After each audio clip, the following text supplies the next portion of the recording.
নমস্কার বন্ধুরা, সঞ্চিত ক্রিয়েটার ইউটিউব চ্যানেলের পক্ষ থেকে আপনাদের সকলকেই স্বাগতম জানাই। তো বন্ধুরা, আজকে আমরা হায়ার সেকেন্ডারি এক্সামিনেশন অর্থাৎ উচ্চ মাধ্যমিক এক্সামিনেশন 2025-এর লাস্ট মিনিট সাজেশন, যেখানে আমরা গুরুত্বপূর্ণ বায়োলজির কিছু কোশ্চেন নিয়ে আলোচনা করব। মোস্ট ইম্পর্টেন্ট কোশ্চেন বায়োলজির অর্থাৎ বায়োলজি সাজেশন নিয়ে আলোচনা করব। তো ভিডিওটি স্কিপ না করে সম্পূর্ণ দেখবেন এবং চ্যানেলে ফার্স্ট টাইম ভিজিট করলে নিত্য নতুন এরকম আপডেট পাওয়ার জন্য আমাদের চ্যানেলটি সাবস্ক্রাইব করবেন। তো যে কোনো পরীক্ষার যেটা সবথেকে ইম্পর্টেন্ট সেটা হচ্ছে পরিমিত এবং যথাযথ উত্তরের জন্য বিশেষ মূল্য দেওয়া হবে। বর্ণশুদ্ধি, অপরিচ্ছন্নতা এবং অপরিষ্কার হস্তাক্ষরের ক্ষেত্রে নম্বর কেটে নেওয়া হবে। এরপর নিচে আমরা যে সাজেশনগুলো বা ইম্পর্টেন্ট কোশ্চেনগুলো রয়েছে সেগুলো দেখে নেব। তার পূর্বে বলে রাখি, আপনারা এতদিন পর্যন্ত যে প্রিপারেশন করেছেন সেই প্রিপারেশন আপনারা যথেষ্ট করেছেন। শুধুমাত্র যে কোশ্চেনগুলো আপনাদের বারবার বা ভালো করে দেখে যেতে হবে, তার জন্য এই লাস্ট মিনিট সাজেশন। তো ফার্স্ট যে কোশ্চেনটা রয়েছে, যে 1 নম্বর, জন্মহার ও মৃত্যুহারের মধ্যে পার্থক্য উল্লেখ করো। বায়োটিক পটেনশিয়াল কি?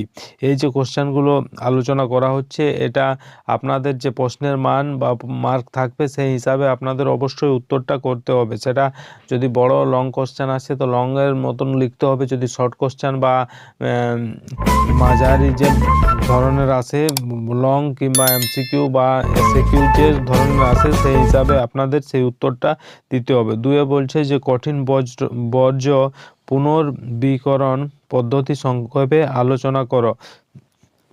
2 নম্বর হয়েছে কঠিন বর্জ্য যে পুনর্বীকরণ পদ্ধতি সংক্ষেপে আলোচনা করো, এটাও খুবই ইম্পর্টেন্ট রয়েছে। 3 নম্বর বলছে ওজোন গহ্বর কি এবং ওজোন গহ্বর সৃষ্টির কারণ কি, এটাও খুবই ইম্পর্টেন্ট রয়েছে। এরপর 4 নম্বর বলছে প্রাণীর মরু অভিযোজন সম্পর্কে একটি টিকা লেখো। অর্থাৎ যে প্রাণী যে মরু অভিযোজন রয়েছে সে সম্পর্কে একটা টিকা লিখতে বলা হয়েছে। এরপর বলছে 5 নম্বর কি বলছে? 5 নম্বর বলছে যে যৌন জনন, আইসোগেমি, অ্যানাইসোগেমি, উগেমি, এদের মধ্যে পার্থক্য নিরূপণ করো। অর্থাৎ এদের যে সংজ্ঞা বা এর মধ্যে যে পার্থক্যগুলো রয়েছে, আইসোগেমি, অ্যানাইসোগেমি এবং উগেমি, এগুলো অবশ্যই ভালো করে দেখে যাবেন, কারণ এগুলো ভেরি ভেরি ইম্পর্টেন্ট রয়েছে। এরপর বলছে 6 নম্বর কি বলছে?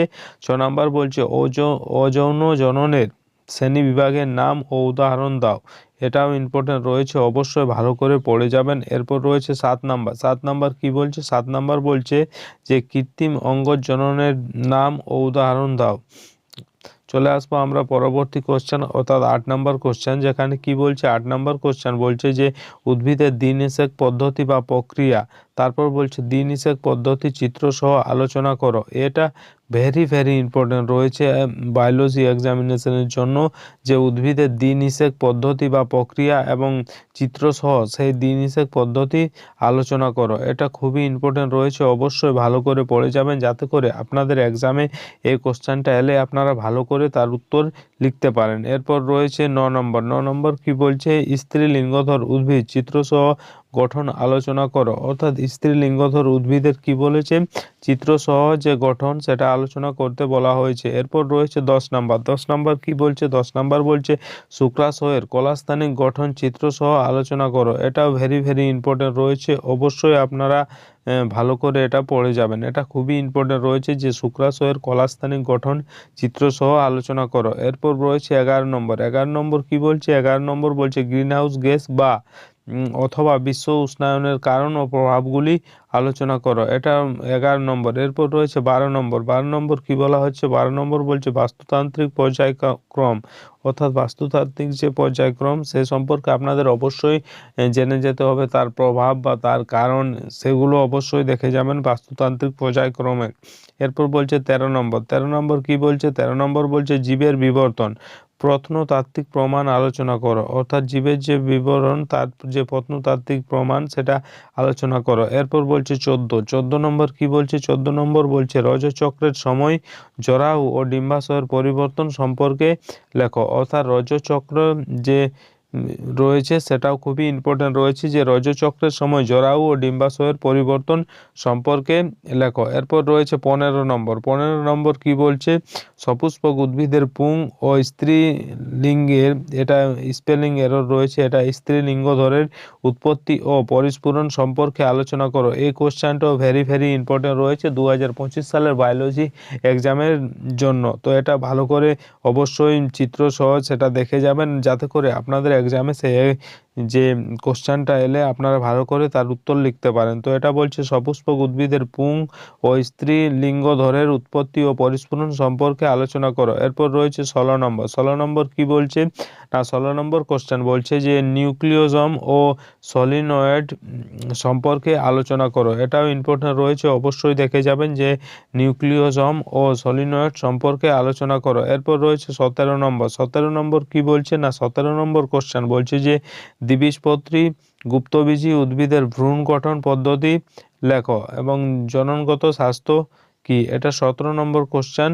এরপর রয়েছে 18 নম্বর কোশ্চেন। 18 নম্বর কোশ্চেন কি বলছে না, 18 নম্বর কোশ্চেন বলছে কনিডিয়া, সিনগেমি, বহুবিভাজন, এন্ডোগেমি, অপুংজনি কি, উদাহরণ সহ পরিচয় দাও। এটাও ইম্পর্টেন্ট রয়েছে, যেটা কনিডিয়া, সিনগেমি এবং বহুবিভাজন, এন্ডোগেমি ও অপুংজনি কি তা উদাহরণ সহ পরিচয় দাও। এরপর রয়েছে 19 নম্বর। 19 নম্বর কি বলছে, 19 নম্বর বলছে যে সস্যল ও সস্যল বীজ কি, পেরিসপার্ম বা পরিভ্রূণ কি।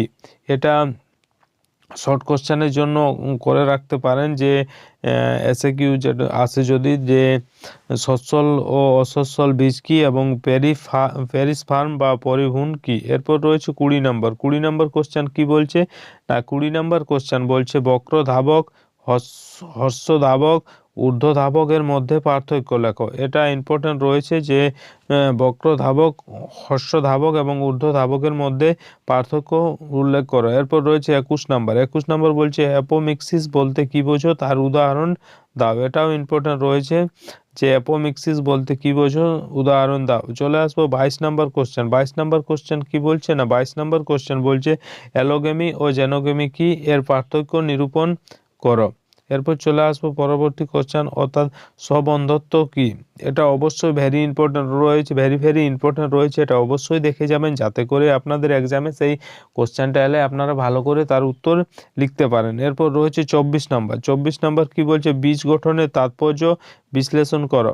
এটাও ইম্পর্টেন্ট রয়েছে, অবশ্যই ভালো করে পড়ে যাবেন, বীজ গঠনের তাৎপর্য বিশ্লেষণ করো। এরপর রয়েছে 25 নম্বর। 25 নম্বর বলছে পরাগরেণু, গর্ভপত্র, মিথস্ক্রিয়া সংক্ষেপে আলোচনা করো। এই যে পরাগরেণু এবং গর্ভপত্র, তার যে মিথস্ক্রিয়া সংক্ষেপে এখানে আলোচনা করতে বলা হয়েছে, তো অবশ্যই দেখে যাবেন। এরপর রয়েছে 26 নম্বর। 26 নম্বর বলছে চিহ্নিত চিত্র সহ মানব শুক্রাশয়ের গঠন, কলাস্থানিক গঠন সংক্ষেপে আলোচনা করো। এটা এর পূর্বেও আলোচনা করেছি, এটা ভেরি ইম্পর্টেন্ট রয়েছে, যে চিহ্নিত চিত্রসহ মানব শুক্রাশয়ের গঠন, কলাস্থানিক গঠন সংক্ষেপে আলোচনা করা। এটা ভেরি ইম্পর্টেন্ট রয়েছে, অবশ্যই দেখে যাবেন। এরপর রয়েছে 27 নম্বর। পুংলিঙ্গধর উদ্ভিদের উৎপত্তি ও পরিস্ফুরণ চিত্র সহ বর্ণনা করো। 27 নম্বর ইম্পর্টেন্ট রয়েছে। 28 নম্বর। 28 নম্বর কি বলছে, চিকিৎসা শাস্ত্রে গর্ভ সমাপন কি, এর সম্ভাব্য কারণগুলি আলোচনা করো। অর্থাৎ 28-এর যেটা রয়েছে খুবই ইম্পর্টেন্ট, চিকিৎসা শাস্ত্রে গর্ভ সমাপন কি, এর সম্ভাব্য কারণগুলি আলোচনা করো। এরপর রয়েছে 29 নম্বর। 29 নম্বর কি বলছে না, স্বপরাগ যোগের জন্য ঘটা অভিযোজনগুলি বর্ণনা করো। অর্থাৎ স্বপরাগ যোগের জন্য যে অভিযোজনগুলি ঘটে তার যে বর্ণনা, সেটা করতে বলা হয়েছে। এরপর বলছে 30 নম্বর। 30 নম্বর কোশ্চেন বলছে যে পলিজেনিক উত্তরাধিকার কি, উদাহরণ দাও। এরপর রয়েছে 31 নম্বর। 31 নম্বর কোশ্চেন বলছে যে প্লিওট্রফি কি, এর উদাহরণ দাও। 31 নম্বর কোশ্চেনটাও ভেরি ইম্পর্টেন্ট রয়েছে।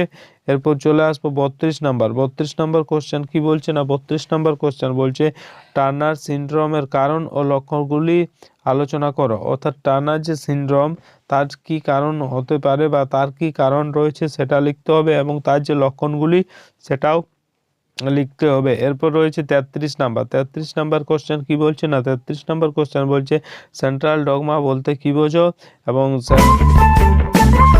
এটা। এবার হচ্ছে 34 নাম্বার, মাল্টিপল এলিল কি উদাহরণ দাও। এটাও ইম্পর্টেন্ট রয়েছে। চলে আসবো পরবর্তী কোশ্চেন 35 নাম্বার, যে ট্রান্সলেশন প্রক্রিয়ায় mRNA, tRNA এবং rRNA এর ভূমিকা লেখো। অর্থাৎ ট্রান্সলেশন প্রক্রিয়ায় এদের কি ভূমিকা রয়েছে সেটা লিখতে হবে। এরপর রয়েছে 36 নাম্বার। 36 নাম্বার কোশ্চেন কি বলছে না, 36 নাম্বার কোশ্চেন বলছে মৌমাছির লিঙ্গ নির্ধারণ পদ্ধতি আলোচনা করো। তো এটা খুবই ইম্পর্টেন্ট রয়েছে, মৌমাছির লিঙ্গ নির্ধারণ পদ্ধতি আলোচনা করো। এরপর রয়েছে 37 নাম্বার। 37 নাম্বার কোশ্চেন কি বলছে না, 37 নাম্বার কোশ্চেন বলছে ট্রান্সক্রিপশন পদ্ধতির প্রারম্ভিক পর্যায় সংক্ষেপে আলোচনা করো। এই যে ট্রান্সক্রিপশন পদ্ধতি, তার যে প্রারম্ভিক পর্যায় সেটা আলোচনা করতে বলা হয়েছে। এরপর রয়েছে 38 নাম্বার। 38 নাম্বার কোশ্চেন বলছে ইন্ডাস্ট্রিয়াল মেলানিজমের সাহায্যে প্রাকৃতিক নির্বাচনের ব্যাখ্যা করো।